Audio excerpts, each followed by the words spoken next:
Soyez bénis au nom de Jésus. Vous devez savoir que le christianisme n'est pas une vie naturelle. Le christianisme est une vie spirituelle. Une fois que tu as reçu Jésus-Christ dans ton cœur et que tu as reçu le Saint-Esprit, tu deviens un homme spirituel. Tu n'es plus un homme naturel. Bien vrai que tu vis dans la chair, mais tu es un homme spirituel. Nous allons voir dans le livre de Jean chapitre 3, verset 6. Il est écrit, ce qui est né de la chair est chair, et ce qui est né de l'esprit est esprit. Vous voyez? Deux personnes différentes. Celui qui est né de la chair reste chair. Celui qui est né de l'esprit est esprit.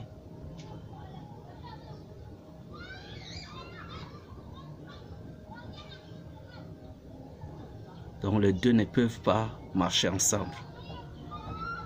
Il y a un homme spirituel et un homme naturel.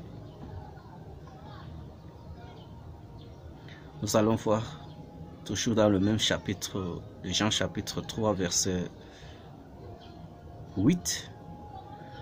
Le vent souffle où il veut, et tu en entends le bruit, mais tu ne sais pas d'où il vient,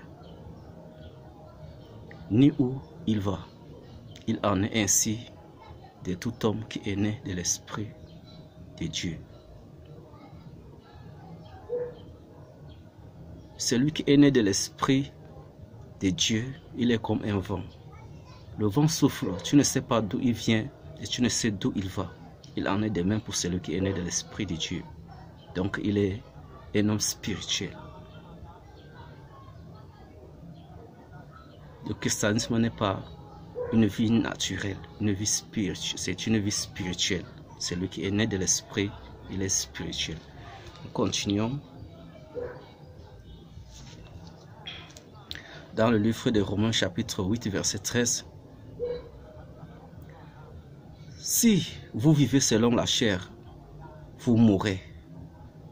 Mais si par l'esprit vous faites mourir les actions du corps, vous vivrez. Désormais, vous qui avez reçu l'Esprit de Dieu, si vous continuez à vivre selon la chair, vous allez mourir. La chair apporte la mort, mais l'Esprit donne la vie.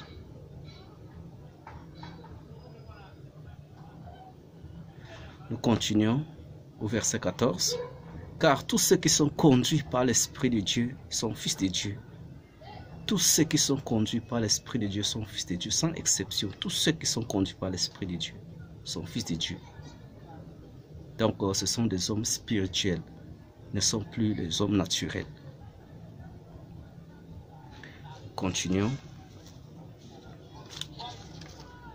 Dans le livre de 1 Corinthiens chapitre 15, verset 50.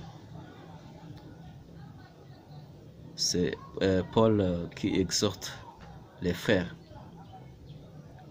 Ce que je dis, frères, c'est que la chair et le sang ne peuvent hériter le royaume de Dieu, et que la corruption n'héritera pas l'incorruptible. L'incorruptible, vous voyez. La chair et le sang n'héritera pas le royaume de Dieu. La chair, à moins que tu naisses de nouveau de l'Esprit de Dieu. Notre chair et le sang n'héritera pas le royaume de Dieu. La vie chrétienne n'est pas une vie naturelle, mais est une vie spirituelle par l'Esprit de Dieu.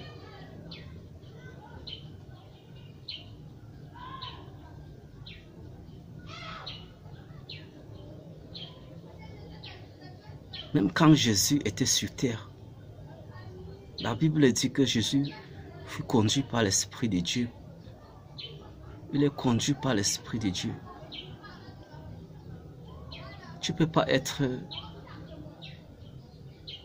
chrétien